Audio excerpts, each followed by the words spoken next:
ಮನೆ ಮುಂದೆ ಇರುವ ಎತ್ತಿನ ಗಾಡಿಯ ಪಕ್ಕದಲ್ಲಿ ರಾಘವಯ್ಯ ದುಃಖದಿಂದ ನಿಂತಿದ್ರು. ಮನೆಯಿಂದ ಹಣವನ್ನು ತೆಗೆದುಕೊಂಡು ಅವನ ಹೆಂಡತಿ ಸುಶೀಲಾ ಬಂದ್ಲು. ತಗೊಳ್ರಿ ಹಣ, ಮನೆಗೆ ಬೇಕಾದ ವಸ್ತುಗಳನ್ನ ತಗೊಂಬಂದ ಕೆಲಸದಾಳಿಗೆ ಕೊಡಿ. ಹಾಗೆ ಹೇಳಿದಾಗ ಮನೆಯ ಒಳಗಿನಿಂದ ಕೆಲಸದಾಳು ಬಂದ. ರಾಘವಯ್ಯ ಹಣ ಕೊಟ್ರು. ಕೆಲಸದವನು ಕೈಯನ್ನು ಮುಗಿದು ಧನ್ಯವಾದ ಹೇಳಿ ಅಲ್ಲಿಂದ ಹೊರಟ. ನಾವು ಸಂಪಾದನೆ ಮಾಡಿದ ಹಣ ನಮ್ಮ ಮಗಳು ತಿನ್ನುವುದಕ್ಕೆ ಸರಿಯಾಗ್ತಿದೆ. ಇನ್ನು ಹೇಗೆ ಅವಳನ್ನ ಮದ್ವೆ ಮಾಡೋದು ಸುಶೀಲಾ? ನನಗೂ ಕೂಡ ಅದೇ ರೀ ಭಯ ಆಗ್ತಿದೆ. ನಮ್ಮ ಮಗಳು ಟೀಚರ್ ಕೆಲಸ ಮಾಡ್ತಾ ಇದ್ದಾಳೆಲ್ಲ, ಆ ಹಣವನ್ನು ತಗೊಂಬಂದ್ ಕೊಟ್ರೆ ಏನಾದ್ರೂ ಚೀಟಿಯನ್ನು ಕಟ್ಟೋಣ ಅನ್ಕೊಂಡಿದ್ದೆ. ಆದ್ರೆ ಅವಳ ಸಂಬಳವನ್ನು ಕೂಡ ಕೊಡೋದಿಲ್ಲ. ಸಂಬಳ ಕೇಳಿದ್ರೆ ಆ ಹಣ ನಂಗೆ ತಿನ್ಲಿಕ್ಕೆ ಸರಿಯಾಗ್ತಿದೆ ಅಂತ ಹೇಳ್ತಾಳೆ. ಇಂದಿನಿಂದ ಮಗಳನ್ನ ಏನು ಕೇಳ್ಬೇಡ ಸುಶೀಲಾ. ಹಾಗೆ ಹೇಳಿ ಅಲ್ಲಿಂದ ಹೊರಟೋದ. ಕ್ಲಾಸ್ ರೂಮಲ್ಲಿ ಅಂಜಲಿ ಟೀಚರ್ ಪಾಠವನ್ನು ಹೇಳಿಕೊಡದೆ ಬೋರ್ಡ್ ಹತ್ರ ನಿಂತ್ಕೊಂಡು ತನ್ನೊಳಗೆ ತಾನೇ, ಮನೆಯಲ್ಲಿ ತಂದೆ ತಾಯಿ ನಾನ್ ತಿನ್ನೋದ್ನ ನೋಡಿ ಚಿಂತೆ ಮಾಡ್ತಿದ್ದಾರೆ, ಭಯ ಪಡ್ತಿದ್ದಾರೆ.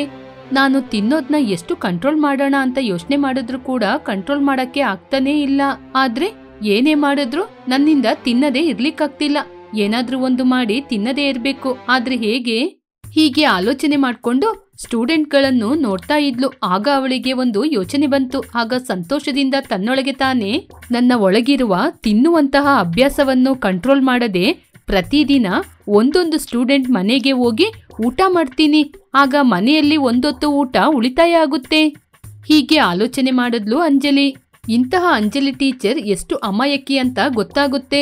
ಅವಳು ತಿನ್ಲಿಕ್ಕೆ ಆರಂಭಿಸಿದ್ರೆ ಸಾಕು, ಅವಳೊಂದು ಬಕ್ಕಾಸುರಿ ಅಂತ ಅರ್ಥವಾಗುತ್ತೆ. ಡಿಯರ್ ಸ್ಟೂಡೆಂಟ್, ನಾನ್ ನಿಮ್ಗೆ ಎಷ್ಟು ಚೆನ್ನಾಗಿ ಪಾಠ ಹೇಳ್ಕೊಡ್ತಿದ್ದೀನಿ. ಹಾಗೆ ಹೇಳಿದಾಗ ಸ್ಟೂಡೆಂಟ್ ಎಲ್ಲ ಹೌದು ಟೀಚರ್ ಅಂತ ಹೇಳಿದ್ರು. ಸೊ ಇಂದಿನಿಂದ ನಾನು ಪ್ರತಿಯೊಬ್ಬರ ಮನೆಗೆ ಲಂಚಿಗೆ ಬರ್ತೀನಿ, ಸರಿನಾ? ಹಾಗೆ ಹೇಳಿದಾಗ ಸ್ಟೂಡೆಂಟ್ ಎಲ್ಲ ಓಕೆ ಟೀಚರ್ ಅಂತ ಹೇಳಿದ್ರು. ಅಂಜಲಿ ಟೀಚರ್ ಸಂತೋಷ ಪಟ್ಲು. ಹೀಗೆ ಪ್ರತಿದಿನ ಒಂದೊಂದು ಸ್ಟೂಡೆಂಟ್ ಮನೆಗೆ ಹೋಗಿ ಹೊಟ್ಟೆ ತುಂಬಾ ಊಟ ಮಾಡ್ತಾ ಇದ್ಲು. ಒಂದು ದಿನ ವೈಷ್ಣವಿಯ ಮನೆಗೆ ಬಂದ್ಲು. ಒಂದು ದೊಡ್ಡ ಬಾಳೆ ಎಲೆ ಹಾಕಿ 10 kg ಅನ್ನವನ್ನು ಹಾಕಿಕೊಂಡು 50 ಜನರಿಗೆ ಆಗುವಷ್ಟು ಅನ್ನ, ಸಾಂಬಾರು ಹಾಗೇನೆ ಟೊಮೆಟೊ ಪಚಡಿಯನ್ನು ಹಾಕಿಕೊಂಡು ತಿಂತ ಇರುವ ಅಂಜಲಿ ಟೀಚರ್ ಅನ್ನು ವೈಷ್ಣವಿಯ ತಂದೆ ತಾಯಿ ಆಶ್ಚರ್ಯದಿಂದ ನೋಡ್ತಾ ಇದ್ರು. ಆದ್ರೆ ಅಂಜಲಿ ಟೀಚರ್ ಮಾತ್ರ ಯಾರು ನೋಡಿದ್ರು ನಮಗೇನು ಅನ್ನುವ ಹಾಗೆ ಅವಳ ಇಷ್ಟಕ್ಕೆ ಅವಳು ಚೆನ್ನಾಗಿ ಊಟ ಮಾಡ್ತಾ ಇದ್ಲು. ವೈಷ್ಣವಿ, ಹ್ಯಾಂಡ್ ವಾಶ್ ಎಲ್ಲಿ? ಹೊರಗಡೆ ಬಾವಿ ಹತ್ರ ಟೀಚರ್, ನೀವು ಹೋಗಿ ಹ್ಯಾಂಡ್ ವಾಶ್ ಮಾಡ್ತಾ ಇರಿ, ನಾನು ಟವಲ್ ತಗೊಂಡ್ಬರ್ತೀನಿ. ಓಕೆ ವೈಷ್ಣವಿ, ಲೇಟ್ ಮಾಡಬೇಡ, ಮತ್ತೆ ನಾವು ಸ್ಕೂಲಿಗೆ ಹೋಗ್ಬೇಕು. ಲಂಚಿಗೆ ಕರೆದು ಒಳ್ಳೆ ಊಟನ ಹಾಕಿದೀಯಾ? ಹಾಗೆ ಹೇಳಿದಾಗ ವೈಷ್ಣವಿ ತನ್ನೊಳಗೆ ತಾನೇ, ನಾವೆಲ್ಲಿ ಟೀಚರ್ ನಿಮ್ನ ಕರೆದೋ? ನೀವೇ ತಾನೇ ಪ್ರತಿದಿನ ಒಬ್ಬೊಬ್ರ ಮನೆಗೆ ಬರ್ತೀನಿ ಅಂತ ಬಲವಂತವಾಗಿ ಹಿಂಸೆ ಮಾಡಿದ್ರಿ, ಅದ್ರಿಂದನೇ ಕರೆದಿದ್ದು. ನೀವು ಸಾಧಾರಣವಾದ ಟೀಚರ್ ಅಲ್ಲ, ಅತಿಯಾಗಿ ತಿನ್ನುವಂತಹ ಟೀಚರ್. ಇವತ್ತು ನಾನ್ ಬಲಿಯಾದೆ, ನಾಳೆ ಯಾರು ಬಲಿಯಾಗ್ತಾರೋ? ಹೀಗೆ ಆಲೋಚನೆ ಮಾಡ್ತಾ ಇರುವಾಗ ಅಂಜಲಿ ಟೀಚರ್ ಹೊರಗೆ ಬಂದ್ರು. ಪಾರ್ವತಿ, ಶಿವಯ್ಯ ಇಬ್ರು ಖಾಲಿಯಾಗಿರುವ ಪಾತ್ರೆಯನ್ನು ನೋಡಿದ್ರು. ಅದು ಎಲ್ಲವೂ ಖಾಲಿಯಾಗಿತ್ತು. ಒಂದೇ ಒಂದು ಅನ್ನ ಕೂಡ ಅದ್ರಲ್ಲಿ ಬಾಕಿ ಇರ್ಲಿಲ್ಲ. ಸಾರು ಹಾಗೇನೆ ಯಾವುದು ಬಾಕಿ ಆಗಿರ್ಲಿಲ್ಲ. ನಮ್ಮ ಮಗಳಿಗೆ ಪಾಠ ಹೇಳಿಕೊಡುವ ಟೀಚರ್ ನಮ್ಮ ಮನೆಗೆ ಬರ್ತಾ ಇದ್ದಾರೆ ಅಂದಾಗ ನಾನು ತುಂಬಾನೇ ಸಂತೋಷ ಪಟ್ಟೆ. 4-5 ಜನಕ್ಕೆ ಆಗುವಷ್ಟು ಅಡುಗೆಯನ್ನು ನಾನು ಮಾಡ್ತಾ ಇದ್ದೆ. ಆ ಟೀಚರ್ ಅಡುಗೆ ಮಾಡುವ ಸ್ಥಳಕ್ಕೆ ಬಂದು ನೋಡಿದ್ರು. ಆವಾಗ ಅವರು ಅದನ್ನು ನೋಡಿ ಒಂದು 40-50 ಜನಕ್ಕೆ ಆಗುವಷ್ಟು ಅಡುಗೆಯನ್ನು ಮಾಡಿ ಅಂತ ಹೇಳಿದ್ರು. ನನಗೆ ಅರ್ಥ ಆಗಿಲ್ಲ. ಆಮೇಲೆ ಹೇಳಿದ್ರು ನಾನು ಅತಿಯಾಗಿ ತಿನ್ನುವಂತಹ ಟೀಚರ್ ಅಂತ. ನಂದೇನು ತಪ್ಪಿಲ್ಲ, ಅವ್ರು ಹೇಳಿದಷ್ಟು ಅಡಿಗೆ ಮಾಡಿದೆ. ಪರವಾಗಿಲ್ಲ ಪಾರ್ವತಿ, ಇವತ್ ನಮ್ಮ ಮನೆಗೆ ಒಬ್ರು ಅತಿಥಿ ಬಂದಿದ್ರು. ಅವರು ಹೇಳಿದಷ್ಟು ಅವರ ಹೊಟ್ಟೆ ತುಂಬ ಊಟ ಹಾಕಿ ಕಳ್ಸಿದೀವಿ ಅಂತ ಸಂತೋಷ ಪಡೋಣ. ಹೀಗೆ ಇವರು ಮಾತಾಡ್ತಿರುವಾಗ ವೈಷ್ಣವಿ ಒಂದು ಟವಲ್ ಅನ್ನು ತೆಗೆದುಕೊಂಡು ಬಾವಿ ಹತ್ರ ಇರುವ ಟೀಚರ್ ಬಳಿ ಬಂದ್ಲು. ತಗೊಳ್ಳಿ ಟೀಚರ್, ಹಾಗೆ ಹೇಳಿ ಟವಲ್ ಕೊಟ್ಲು. ಇಲ್ಲಿ ನೋಡು ವೈಷ್ಣವಿ, ನಾನ್ ನಿಮ್ ಮನೆಗೆ ಊಟಕ್ಕೆ ಬಂದು 10 kg ಅಕ್ಕಿ, 5 kg ಬೇಳೆ ಸಾಂಬಾರು, 50 ಜನರಿಗೆ ಆಗುವಷ್ಟು ಟೊಮೆಟೊ ಪಚಡಿ ಎಲ್ಲವನ್ನು ತಿಂದೆ ಅಂತ ಬೇರೆ ಸ್ಟೂಡೆಂಟ್ಗಳಿಗೆ ಹೇಳ್ಬೇಡ. ಹಾಗೆ ಹೇಳಿದ್ರೆ ನೀನು ಖಂಡಿತ 10th ಪಾಸ್ ಆಗಲ್ಲ. ನೀನು ಜಾಸ್ತಿ ಮಾರ್ಕ್ಸ್ ತಗೊಂಡ್ರು ಕಡಿಮೆ ಮಾರ್ಕ್ಸೇ ಹಾಕ್ತೀನಿ. ಎಲ್ಲರ ಮುಂದೆ ತುಂಬಾ ಹೊಡಿತೀನಿ. ಎಲ್ಲ ಮಕ್ಕಳ ಮುಂದೆ ಮಂಡಿ ಹಾಕಿ ಕೂರಿಸ್ತೀನಿ, ಗೊತ್ತಾಯ್ತಾ? ಹಾಗೆ ಹೇಳಿದಾಗ ವೈಷ್ಣವಿಗೆ ಭಯ ಆಯ್ತು. ಭಯದಿಂದ ನಾನು ಯಾರ ಜೊತೆನೂ ಹೇಳೋದಿಲ್ಲ ಟೀಚರ್. ನಿನ್ನ ತಂದೆ ತಾಯಿನ ಕರಿ ವೈಷ್ಣವಿ, ಅವ್ರಿಗೂ ಒಂದ್ ಮಾತು ಹೇಳ್ತೀನಿ. ಅಮ್ಮ, ಅಪ್ಪ, ಟೀಚರ್ ಕರಿತಿದ್ದಾರೆ, ಹೊರಗಡೆ ಬನ್ನಿ. ಹಾಗೆ ಕರೆದಾಗ ಮನೆಯೊಳಗೆಯಿಂದ ಪಾರ್ವತಿ ಶಿವ ಹೊರಗಡೆ ಬಂದ್ರು. ನಿಮಗೆ ತುಂಬಾ ಥ್ಯಾಂಕ್ಸ್. ತುಂಬಾ ಅಭಿಮಾನದಿಂದ ಮನೆಗೆ ಕರೆದು ಹೊಟ್ಟೆ ತುಂಬಾ ಊಟ ಹಾಕಿದೀರಾ. ನಿಮ್ಗೆ ತುಂಬಾ ಧನ್ಯವಾದ. ಇನ್ನೊಂದ್ ವಿಷಯ, ನಾನ್ ನಿಮ್ ಮನೆಗೆ ಬಂದು ಇಷ್ಟೊಂದು ಊಟ ಮಾಡ್ದೆ ಅಂತ ಯಾರಿಗೂ ಹೇಳ್ಬೇಡಿ. ಒಂದು ವೇಳೆ ಬೇರೆಯವರಿಗೆ ಹೇಳಿದ್ರಿ ಅಂದ್ರೆ ನಿಮ್ಮ ಮಗಳು 10th ಕ್ಲಾಸ್ ಪಾಸ್ ಆಗಲ್ಲ, ಮನೇಲೇ ಇರ್ಬೇಕು. ಏನೋ ಒಂದು ಕಾರಣ ಹೇಳಿ ಪರೀಕ್ಷೆ ಬರೆಯದ ಹಾಗೆ ಮಾಡ್ತೀನಿ, ಹುಷಾರಾಗಿರಿ. ಹೀಗೆ ಸ್ವಲ್ಪ ಕೋಪದಿಂದ ಎಚ್ಚರಿಕೆ ಕೊಟ್ಲು. ಪಾರ್ವತಿ ಶಿವಯ್ಯ ಚಿಂತೆಯಿಂದ ಅವಳನ್ನು ಬೇಡಿಕೊಂಡು, ಅಯ್ಯೋ ಟೀಚರ್, ನಾವ್ಯಾಕೆ ಹಾಗೆಲ್ಲ ಹೇಳ್ತೀವಿ? ನಿಮ್ ಮನೆಗೆ ಬಂದಿದ್ದು ಯಾರು ಅಂತ ಕೇಳಿದ್ರೆ ನನ್ನ ಮಗಳ ಟೀಚರ್ ಬಂದಿದ್ರು, ಏನೋ ಬೇಕು ಅಂತ ಬಂದಿದ್ರು ಅಂತ ಹೇಳ್ತೀವಿ. ನನ್ ಮಗಳಿಗೆ ಏನು ಮಾಡ್ಬೇಡಿ. ಸರಿ, ಹಾಗಾದ್ರೆ ಹೋಗಿ ಬರ್ತೀನಿ. ಆಯ್ತು ಟೀಚರ್. ವೈಷ್ಣವಿ, ಸಮಯನ ವ್ಯರ್ಥ ಮಾಡ್ಬೇಡ.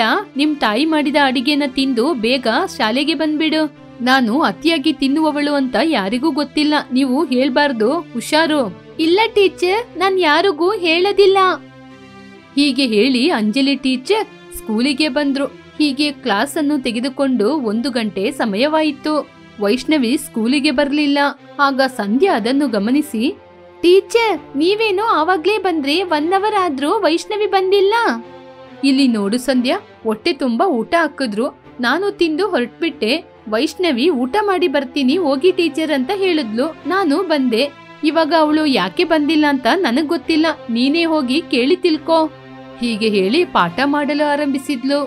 ಸಂಜೆ 4 ಗಂಟೆ ಸಮಯಕ್ಕೆ ಕ್ಲಾಸ್ ಮುಗಿದ ನಂತರ ಸಂಧ್ಯಾ ವೈಷ್ಣವಿಯ ಮನೆಗೆ ಬಂದ್ಲು.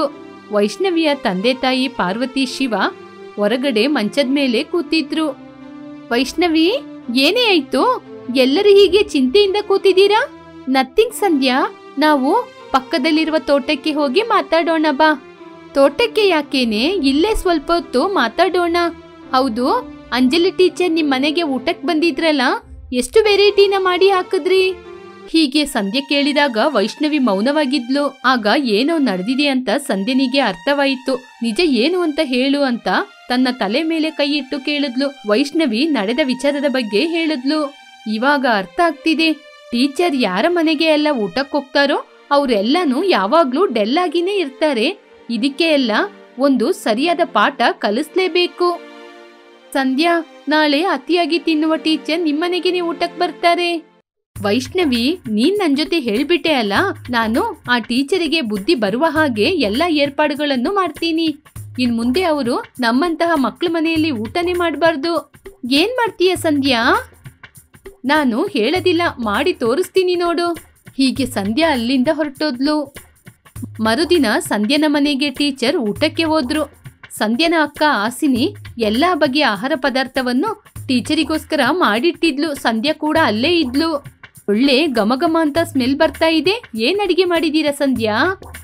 ನೀವಿವತ್ತು ನಮ್ಮನೆಗೆ ಊಟಕ್ಕೆ ಬರ್ತೀರಾ ಅಂತ ನನ್ನ ಅಕ್ಕನ ಜೊತೆ ಹೇಳ್ದೆ ಟೀಚರ್. ನನ್ನ ಅಕ್ಕ ತಕ್ಷಣ ಮಾರ್ಕೆಟಿಗೆ ಹೋಗಿ 10 kg ಫಿಶ್ ನ ತಗೊಂಬಂದು fish biryani, fish fry, fish ಕರಿನ ಮಾಡಿದಾಳೆ. ಇದೆಲ್ಲ ನೀವೇ ತಿನ್ಬೇಕು. ಹೀಗೆ ಸಂಧ್ಯಾ ಹೇಳಿದಾಗ ಅಂಜಲಿ ಟೀಚರ್ ಸಂತೋಷ ಪಟ್ಲು. ತಿನ್ನಲು ಆರಂಭಿಸಿದ್ಲು. ಅದನ್ನು ನೋಡಿ ಸಂಧ್ಯಾ ಬಡಿಸ್ತಾನೆ ಇದ್ಲು. ಟೀಚರ್ ಕೂಡ ತಿಂತಾನೆ ಇದ್ರು. ಹೀಗೆ ಸ್ವಲ್ಪ ಹೊತ್ತು ತಿಂದ ನಂತರ ಅಂಜಲಿ ಟೀಚರ್ ಗಂಟ್ಲಲ್ಲಿ ಮುಳ್ಳು ಸಿಕ್ಕಾಕೊಳ್ತು. ಅಂಜಲಿ ಟೀಚರ್ ಕಷ್ಟ ಪಟ್ಕೊಂಡು ಕೈಯಲ್ಲಿ ಸನ್ನೆ ತೋರಿಸುತ್ತಿರುವಾಗ ಸಂಧ್ಯನಿಗೆ ವಿಷಯ ಅರ್ಥವಾಯಿತು. ಏನ್ ಮೇಡಮ್, ಗಂಟ್ಲಲ್ಲಿ ಮುಳ್ಳು ಸಿಕ್ಕಾಕೊಳ್ತಾ? ಹೌದು ಅಂತ ಅನ್ನುವ ಹಾಗೆ ತಲೆ ಆಡ್ಸಿದ್ಲು ಅಂಜಲಿ ಟೀಚರ್. ಅಯ್ಯೋ, ಇವಾಗ ಏನ್ ಮಾಡೋದು? ಹಾಸ್ಪಿಟ್ಲಿಗೆ ಹೋಗೋಣ ಟೀಚರ್. ಗಂಟಲ ಹತ್ರ ಕುಯ್ದು ಒಳಗಿಂದ ಮುಳ್ಳು ತೆಗಿತಾರೆ. ಹಾಸ್ಪಿಟ್ಲಿಗೆ ಕಾಲ್ ಮಾಡ್ಲಾ? ಹಾಗೆ ಹೇಳಿದಾಗ ಅಂಜಲಿ ಟೀಚರ್ ತನ್ನೊಳಗೆ ತಾನೇ, ಅಯ್ಯೋ, ಇವಾಗ ನಾನು ಹಾಸ್ಪಿಟ್ಲಿಗೆ ಹೋದ್ರೆ ಈ ವಿಷಯ ಎಲ್ಲ ತಂದೆ ತಾಯಿಗೆ ಗೊತ್ತಾಗುತ್ತೆ. ಅವರ ಗೌರವ ಎಲ್ಲ ಹೋಗ್ಬಿಡುತ್ತೆ. ಇವಾಗ ಸಂಧ್ಯಾನೇ ಬೇಡ್ಕೊಳ್ಬೇಕು. ಹೀಗೆ ಆಲೋಚನೆ ಮಾಡಿ ಸಂಧ್ಯನ ನೋಡಿ ಕೈ ಮುಗಿದ್ಲು. ನೀವು ನಮ್ಮನೆಗೆ ಊಟಕ್ ಬರೋದು ನಮ್ಗೆ ಯಾವ ಬೇಜಾರು ಇಲ್ಲ ಟೀಚರ್. ಆದ್ರೆ ನೀವು ಅತಿಯಾಗಿ ತಿನ್ಬೇಕು ಅಂತ ನಮ್ಮನೆ ಎದುರಿಸ್ತೀರಲ್ವಾ, ಅದೇ ನೀವು ಮಾಡಿದ ತಪ್ಪು. ಹಾಗೆ ಹೇಳಿ ಮೀನಿನ ಮುಳ್ಳು ಹೇಗೆ ಹೋಗುತ್ತೆ ಅಂತ ಹೇಳಿದ್ಲು. ಅದೇ ರೀತಿ ಅಂಜಲಿ ಟೀಚರ್ ಮಾಡಿದ್ಲು. ಆಗ ಸಿಕ್ಕಾಕೊಂಡಿರುವ ಮುಳ್ಳು ಹೋಯಿತು. ಹೀಗೆ ಅಂದಿನಿಂದ ಅಂಜಲಿ ಟೀಚರ್ ತನ್ನ ಮನೆಯಲ್ಲೇ ತಿನ್ನಲು ಆರಂಭಿಸಿದ್ಲು. ಇಷ್ಟಕ್ಕೂ ಮೀನಿನ ಮುಳ್ಳು ಹೇಗೆ ಹೋಯಿತು ಅಂತ ನಿಮ್ಗೆ ಗೊತ್ತಾಗಿದ್ರೆ ಕಮೆಂಟ್ ಬಾಕ್ಸ್ ಅಲ್ಲಿ ತಿಳಿಸಿ. ಗೀತಾ, ಇವತ್ತು ನಾನ್ ಮಧ್ಯಾಹ್ನ ಮೇಲೆ ಸ್ಕೂಲಿಗೆ ಬರ್ತೀನಿ, ನೀನ್ ಹೋಗು ಸ್ಕೂಲಿಗೆ. ಯಾಕೆ ರಾಮು, ಏನಾಯ್ತು? ಹೌದು, ಮಧ್ಯಾಹ್ನ ಮೇಲೆ ಬಂದ್ರೆ ಕರ್ಕೋತಾರಾ? ಏನೋ ಗೊತ್ತಿಲ್ಲ ಗೀತಾ, ಆದ್ರೆ ಮಧ್ಯಾಹ್ನದವರೆಗೆ ರಾಧಾ ಟೀಚರ್ ಕೈಯಿಂದ ತಪ್ಪಿಸ್ಕೋಬೋದಲ್ವಾ? ಓ, ಅದಾ ನಿನ್ ಪ್ರಾಬ್ಲಮ್? ಹೌದು ಗೀತಾ, ಆ ಟೀಚರ್ ಯಾರ ಲಂಚ್ ಬಾಕ್ಸ್ ಅಲ್ಲಿ ಒಳ್ಳೆ ಸಾರಿ ಇದೆ ನೋಡಿ ಅವ್ರ ಬಾಕ್ಸ್ನ ಅವರೇ ತಗೊಳ್ತಾರೆ. ಅದಕ್ಕೆ ಏನು, ಇವತ್ತು ನಿನ್ನ ಬಾಕ್ಸ್ನೇ ತಗೊಂಡ್ ತಿಂತಾರೆ ಅಂತ ನೀನ್ ಹೇಗೆ ಆಲೋಚನೆ ಮಾಡ್ತೀಯಾ? ಇವತ್ತವರು ನನ್ ಬಾಕ್ಸ್ನೇ ತಗೊಳ್ಳೋದು. ಯಾಕೆ ಅಂದ್ರೆ ಇವತ್ ನನ್ ಬಾಕ್ಸ್ ಅಲ್ಲಿ ಚಿಕನ್ ಸಾರು. ಹಾಗಾದ್ರೆ ಖಂಡಿತ ಟೀಚರ್ ನಿನ್ ಬಾಕ್ಸ್ನ ತಗೊಳ್ತಾರೆ. ಅದಕ್ಕೇನೆ ನನ್ ಬರದಿಲ್ಲ. ಸರಿ, ಆಮೇಲೆ ನಿನ್ನಿಷ್ಟ. ಹಾಗೆ ಹೇಳಿ ಗೀತಾ ಕ್ಲಾಸಿಗೆ ಹೋದ್ಲು. ರಾಧಾ ಟೀಚರ್ ಪ್ರತಿದಿನ ಸ್ಟೂಡೆಂಟ್ಗಳ ಲಂಚ್ ಬಾಕ್ಸ್ನ ತೆಗೆದು ತಿಂತಾ ಇದ್ರು. ಹೀಗೆ ಮಕ್ಕಳು ಪ್ರತಿದಿನ ಯಾರ ಬಾಕ್ಸ್ ಅನ್ನು ತಗೊಳ್ತಾರೋ, ಯಾರಿವತ್ತು ಉಪವಾಸ ಇರ್ಬೇಕು ಅಂತ ಆಲೋಚನೆ ಮಾಡ್ತಾ ಇರ್ತಾರೆ. ರಾಧಾ ಟೀಚರ್ ಕ್ಲಾಸಿಗೆ ಬಂದ್ರು. Good morning teacher. Very good morning. ಎಲ್ಲ ಮಕ್ಕಳು ಅವರವರ ಲಂಚ್ ಬಾಕ್ಸ್ನ ತೆಗೆದು ನನ್ನ ಟೇಬಲ್ ಮೇಲೆ ಇಡಿ. ಹಾಗೆ ಹೇಳಿದಾಗ ಎಲ್ಲ ಮಕ್ಕಳು ಅವರವರ ಟಿಫನ್ ಬಾಕ್ಸ್ನ ತೆಗೆದು ಅವರ ಟೇಬಲ್ ಮೇಲೆ ಇಟ್ರು. ರಾಧಾ ಟೀಚರ್ ಪ್ರತಿ ಸ್ಟೂಡೆಂಟ್ ಬಳಿ ಹೋಗಿ ಅವರವರ ಟಿಫನ್ ಬಾಕ್ಸ್ನ ಓಪನ್ ಮಾಡಿ ಸಾರೇನು ಅಂತ ನೋಡ್ತಾ ಇದ್ರು. ಏನೋ ರಾಜು, ಯಾವಾಗ ನೋಡಿದ್ರು ನಿನ್ನ ಟಿಫನ್ ಬಾಕ್ಸ್ ಅಲ್ಲಿ ಬೇಳೆ ಸಾರೇ ಇರ್ತದೆ. ನಿಮ್ ಮನೆಯಲ್ಲಿ ಬೇಳೆ ಬಿಟ್ರೆ ಬೇರೆ ಏನ್ ಸಾರು ಮಾಡಲ್ವಾ? ಇಲ್ಲ ಟೀಚರ್, ಬೇರೆ ಸಾರು ಕೂಡ ಮಾಡ್ತಾರೆ. ಮತ್ತೆ ಯಾಕೋ ಇವತ್ ಕೂಡ ಬೇಳೆ ಸಾರನ್ನೇ ತಗೊಂಬಂದಿದೀಯಾ?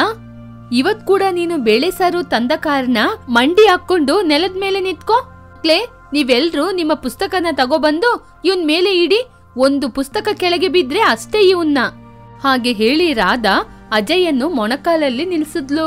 ಮಕ್ಕಳೆಲ್ಲರೂ ಅವರವರ ನೋಟ್ಸ್ ಅನ್ನು ತಗೋಬಂದು ಅವನ ತಲೆ ಮೇಲೆ ಇಟ್ರು.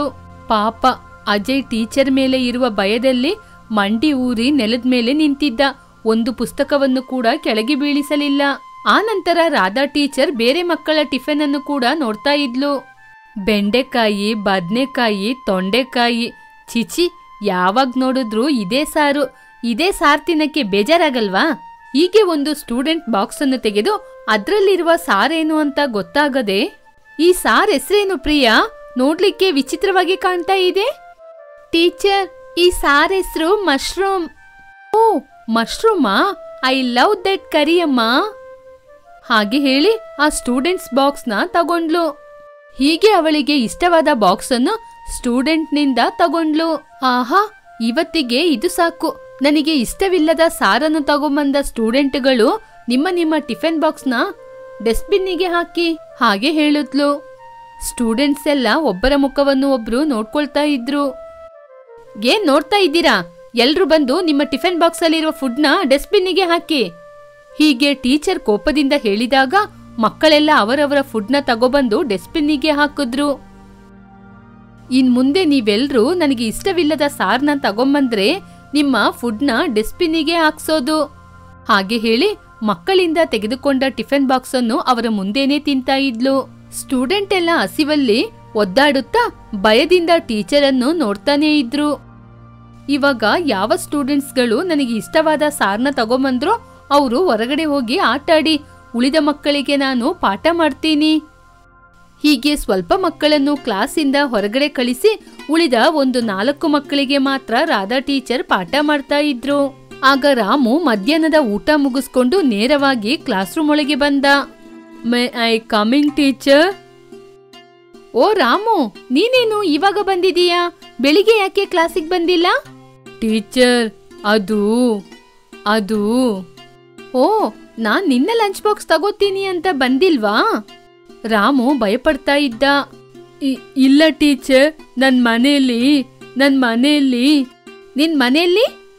ಮನೆಯಲ್ಲಿ ಏನಾಯ್ತು ರಾಮು? ಎಲ್ಲಿ? ನಿನ್ ಕೈ ಸ್ವಲ್ಪ ತೋರ್ಸು. ಹಾಗೆ ಹೇಳಿದಾಗ ರಾಮು ತನ್ನ ಕೈಯನ್ನು ಮುಂದೆ ತೋರಿಸದೆ ಹಿಂದೆ ಕಟ್ಕೊಂಡ. ಟೀಚರ್ ನಿಧಾನವಾಗಿ ರಾಮು ಕೈಯನ್ನು ಮೂಸಿ ನೋಡಿದ್ರು. ಆಗ ರಾಮುವನ್ನು ನೋಡಿ ನಿಧಾನವಾಗಿ ನಗುತ್ತಾ, ರಾಮು, ಇವತ್ ನಿಮ್ ಮನೆಯಲ್ಲಿ ಚಿಕನಾ? ಹೌದು ಟೀಚರ್. ಓಹೋ, ನಾನು ನಿನ್ ಲಂಚ್ ಬಾಕ್ಸ್ನ ತಗೊಂಡು ತಿಂತೀನಿ ಅಂತ ನಿನ್ ಮಧ್ಯಾಹ್ನ ಊಟ ಮುಗಿಸ್ಕೊಂಡೇ ಬಂದ. ಇದಕ್ಕೆ ಪನಿಷ್ಮೆಂಟ್ ಏನು ಗೊತ್ತಾ? ಹೊರಗಡೆ ಬಿಸಿಲಲ್ಲಿ ಕ್ಲಾಸ್ ಮುಗಿಯುವ ತನಕ ನೀನು ಜಂಪ್ ಮಾಡ್ಕೊಂಡೇ ಇರಬೇಕು. ಪಾಪ ರಾಮು ಟೀಚರ್ ಹೇಳಿದ ಹಾಗೆ ಹೊರಗಡೆ ಬಿಸಿಲಲ್ಲಿ ಜಂಪ್ ಮಾಡ್ಕೊಂಡೇ ಇದ್ದ. ಹೀಗೆ ಟೀಚರ್ ಪ್ರತಿದಿನ ಅವರಿಗೆ ಇಷ್ಟವಾದ ಟಿಫನ್ ಅನ್ನು ತೆಗೆದುಕೊಂಡು ಊಟ ಮಾಡಿ ಇಷ್ಟವಿಲ್ಲದ ಟಿಫನ್ ಅನ್ನು ತಗೊಂಬಂದಿರುವ ಮಕ್ಕಳಿಗೆ ಪನಿಷ್ಮೆಂಟ್ ನ ಕೊಡ್ತಾ ಇದ್ರು. ಈ ಸ್ಟೂಡೆಂಟ್ಗಳಲ್ಲಿ ಕಮಲಾ ಎನ್ನುವ ಬಡ ವಿದ್ಯಾರ್ಥಿ ಇದ್ಲು. ಅವಳು ಯಾವಾಗಲೂ ಅವಳ ಟಿಫನ್ ಬಾಕ್ಸ್ ಅಲ್ಲಿ ಗಂಜಿಯನ್ನೇ ತರ್ತಾ ಇದ್ಲು. ಎಂದಿನಂತೆ ಕಮಲಾ ಅವಳ ಟಿಫನ್ ಬಾಕ್ಸ್ ಅಲ್ಲಿ ಗಂಜಿ ನೀರ್ನ ತಂದ್ಲು. ಕಮಲಾ, ಇವತ್ ನಿನ್ ಟಿಫನ್ ಬಾಕ್ಸ್ ಇಂದ ಘಮ ವಾಸನೆ ಬರ್ತಾ ಇದೆ. ಈ ಟೀಚರ್ಗೋಸ್ಕರ ಏನೋ ಸ್ಪೆಷಲ್ ಆದ ಅಡಿಗೆ ಮಾಡ್ಕೊಂಡ್ ಬಂದಿದೀಯಾ? ಎಲ್ಲಿ ನಿನ್ ಟಿಫನ್ ಬಾಕ್ಸ್ ನ ತೋರ್ಸು. ಹಾಗೆ ಕೇಳಿದಾಗ ಕಮಲಾ ಹೆದರ್ಕೊಂಡೆ ಬಾಕ್ಸ್ ನ ಟೀಚರಿಗೆ ಕೊಟ್ಲು. ಟೀಚರ್ ಟಿಫನ್ ಬಾಕ್ಸ್ ಅನ್ನು ಓಪನ್ ಮಾಡದೆ ಅದರಿಂದ ಬರುವ ವಾಸನೆಯನ್ನು ಗಮನಿಸುತ್ತಾ, ಏನ್ ಕಮಲಾ, ಒಳ್ಳೆ ಬಿರಿಯಾನಿ ವಾಸನೆ ಬರ್ತಾ ಇದೆ. ಚಿಕನ್ ಬಿರಿಯಾನಿಯಾ ಅಥವಾ ಮಟನ್ ಬಿರಿಯಾನಿಯಾ? ಹಾಗೆ ಕೇಳಿದಾಗ ಕಮಲನಿಗೆ ಏನ್ ಹೇಳ್ಬೇಕು ಅಂತಾನೆ ಗೊತ್ತಾಗ್ಲಿಲ್ಲ. ಹೀಗೆ ರಾಧಾ ಟೀಚರ್ ತುಂಬಾ ಆಸೆಯಿಂದ ಟಿಫಿನ್ ಬಾಕ್ಸ್ ನ ಓಪನ್ ಮಾಡುವಾಗ ಅದರಲ್ಲಿದ್ದ ಗಂಜಿ ಎಲ್ಲ ಅವರ ಮೇಲೆ ಚೆಲ್ಲಿ ಹೋಯಿತು. ಅದನ್ನು ನೋಡಿದ ಸ್ಟೂಡೆಂಟ್ಸ್ ಎಲ್ಲ ಒಂದೇ ಸಲ ನಗ್ತಾ ಇದ್ರು. ಅದನ್ನು ನೋಡಿದ ರಾಧಾ ಟೀಚರಿಗೆ ತುಂಬಾನೇ ಕೋಪ ಬಂತು. ನಿನಗೆ ಎಷ್ಟು ಧೈರ್ಯ? ನಾನು ಯಾವತ್ತೂ ಎಲ್ಲರೂ ಟಿಫಿನ್ ಬಾಕ್ಸ್ ನ ತಗೊಳ್ತೀನಿ ಅಂತ ಇವತ್ ನೀನು ಟಿಫಿನ್ ಬಾಕ್ಸ್ ಅಲ್ಲಿ ನೀರ್ ಹಾಕೊಂಡ್ ಬಂದಿದೀಯಾ? ಹೀಗೆ ಕೋಪದಿಂದ ಕಮಲನ ಕೋಲಲ್ಲಿ ಜೋರಾಗಿ ಹೊಡೆದ್ರು. ಅದನ್ನು ನೋಡಿ ಸ್ಟೂಡೆಂಟ್ಸ್ ಎಲ್ಲ ನಗುವುದನ್ನು ನಿಲ್ಸಿದ್ರು. ಇಲ್ ನೋಡು, ನೀನ್ ನನಗ್ ಮಾಡಿದ ಅವಮಾನದಿಂದ ನೀನು 10 ದಿನ ಮಧ್ಯಾಹ್ನ ಟಿಫಿನ್ ಬಾಕ್ಸ್ ನ ತರ್ಲೇಬಾರ್ದು. ಒಂದು ವೇಳೆ ನೀನ್ ತಗೊಂಬಂದ್ರೆ ನಾನದ್ನ ಏನ್ ಮಾಡ್ತೀನಿ ಅಂತ ಗೊತ್ತಿಲ್ಲ, ಅರ್ಥ ಆಯ್ತಾ? ಹೀಗೆ ಕೋಪದಿಂದ ಕಮಲನ ನೋಡಿದ್ರು. ಕಮಲ ಭಯದಿಂದ ಆಯ್ತು ಟೀಚರ್ ಹಾಗೆ ಹೇಳಿ ಕೂತ್ಕೊಂಡ್ಲು. ಮರುದಿನದಿಂದ ಕಮಲ ಟಿಫಿನ್ ಬಾಕ್ಸ್ ಅನ್ನು ತರುವುದನ್ನೇ ನಿಲ್ಸ್ಬಿಟ್ಲು. ಹೀಗೆ ಒಂದು ದಿನ ಕಮಲಾ ಟೀಚರ್ ಸ್ಕೂಲ್ ಮುಗಿಸ್ಕೊಂಡು ಮನೆಗೆ ಹೋಗುವ ದಾರಿಯಲ್ಲಿ ಒಂದು ಗುಡಿಸಲ ಬಳಿ ಕಮಲಾ ಕಾಲಿಲ್ಲದ ಅವರ ತಾಯಿಯನ್ನು ನೋಡ್ಕೊಳ್ತಾ ಇದ್ಲು. ಅದನ್ನು ನೋಡಿದ ರಾಧಾ ಟೀಚರ್ ಕಮಲನ ಫಾಲೋ ಮಾಡ್ತಿದ್ರು. ಅಮ್ಮ, ನಾನ್ ಕೆಲ್ಸಕ್ಕೆ ಹೋಗಿ ಬರ್ತೀನಿ, ಅದುವರೆಗೂ ನೀವು ಎಲ್ಲಿಗೂ ಹೋಗ್ಬಾರ್ದು. ಹೀಗೆ ಕಮಲಾ ಬೇರೆಯವರ ಮನೆಗೆ ಮನೆ ಕೆಲಸಕ್ಕೆ ಹೋಗಿ ಅಡಿಗೆ ಮಾಡುವುದು, ಪಾತ್ರೆ ತೊಳೆಯುವುದು, ಮನೆ ಗುಡಿಸುವುದು ಅಂತ ಎಲ್ಲ ಕೆಲಸವನ್ನು ಮಾಡಿ ರಾತ್ರಿ ಸಮಯದಲ್ಲಿ ಮನೆಗೆ ಬಂದು ನೀರ್ ಕುಡಿದು ಆಮೇಲೆ ಓದಲು ಆರಂಭಿಸ್ತಾ ಇದ್ಲು. ಅದನ್ನು ನೋಡಿದ ಟೀಚರಿಗೆ ತುಂಬಾನೇ ಬೇಜಾರಾಯಿತು. ಮರುದಿನ ಕಮಲಾ ಕ್ಲಾಸಿಗೆ ಬಂದಾಗ, ಕಮಲಾ ಬಾ ಇಲ್ಲಿಗೆ ಹಾಗೆ ಕರೆದಾಗ ಕಮಲಾ ಭಯದಿಂದ ಹತ್ರ ಬಂದ್ಲು. ಕಮಲಾ, ಇವತ್ ಮಧ್ಯಾಹ್ನ ನೀನು ಲಂಚ್ ಬಾಕ್ಸ್ ಏನ್ ತಂದಿದೀಯಾ? ಏನೂ ತಂದಿಲ್ಲ ಟೀಚರ್, ನೀವೇ ತಾನೇ ಹೇಳಿದ್ದು ಸ್ವಲ್ಪ ದಿನ ತನಕ ಮಧ್ಯಾಹ್ನ ಏನೂ ತರಬಾರ್ದು ಅಂತ, ಅದಕ್ಕೇನೆ ಏನೂ ತಗೊಂಬಂದಿಲ್ಲ. ಹೀಗೆ ವಿನಯದಿಂದ ಹೇಳಿದ್ಲು. ಅವಳ ಮಾತನ್ನು ಕೇಳಿದ ರಾಧಾ ಟೀಚರ್ ತುಂಬಾ ಬೇಜಾರ್ ಮಾಡ್ಕೊಂಡು ಅವರ ಮನಸ್ಸಲ್ಲಿ, ನಿಜವಾಗ್ಲೂ ನಾನು ಇಷ್ಟು ದಿನ ಎಷ್ಟು ದೊಡ್ಡ ತಪ್ಪು ಮಾಡಿದ್ದೀನಿ. ಪಾಪ ಈ ಸ್ಟೂಡೆಂಟ್ಗಳ ಮನೆಯಲ್ಲಿ ಪರಿಸ್ಥಿತಿ ಹೇಗೆ ಇದೆ ಅಂತ ಕೂಡ ಅರ್ಥ ಮಾಡಿಕೊಳ್ಳದೆ ಅವರ ಬಳಿಯಿಂದ ಅವರ ಲಂಚ್ ಬಾಕ್ಸ್ನ ಕಿತ್ಕೊಂಡು ತಿಂದಿದ್ದೀನಿ. ಇನ್ ಮುಂದೆ ಈ ಸ್ಟೂಡೆಂಟ್ಸ್ಗಳಿಗೆ ನಾನು ಕಷ್ಟ ಕೊಡೋದಿಲ್ಲ. ಹೀಗೆ ರಾಧಾ ಟೀಚರ್ ಸ್ವತಃ ಅವರೇ ಕಮಲನಿಗೋಸ್ಕರ ತಂದಿರುವ ಟಿಫಿನ್ ಬಾಕ್ಸ್ನ ಕಮಲನಿಗೆ ಕೊಟ್ರು. ಸ್ಟೂಡೆಂಟ್ಸ್, ಇನ್ಮುಂದೆ ನೀವು ಪ್ರತಿದಿನ ಲಂಚ್ ಬಾಕ್ಸ್ನ ತರಬೇಕಾದ ಅವಶ್ಯಕತೆ ಇಲ್ಲ. ಇನ್ಮುಂದೆ ಯಾವಾಗಲೂ ಮಧ್ಯಾಹ್ನ ನಿಮ್ಗೆ ನಾನೇ ಊಟ ಕೊಡ್ತೀನಿ ಹಾಗೆ ಹೇಳಿದ್ಲು. ಹೀಗೆ ಅಂದಿನಿಂದ ರಾಧಾ ಟೀಚರ್ ಹೇಳಿದ ಹಾಗೇನೆ ಮಧ್ಯಾಹ್ನ ಮಕ್ಕಳಿಗೆ ಊಟವನ್ನು ಕೊಡಿಸಿ ಹಾಗೇನೆ ಕಮಲನ ಹಾಗೆ ಇರುವ ಬಡ ವಿದ್ಯಾರ್ಥಿಗಳಿಗೆ ಓದಲು ಬೇಕಾದ ಎಲ್ಲ ಸೌಕರ್ಯಗಳನ್ನು ಮಾಡಿಕೊಡ್ತಾ ಇದ್ಲು.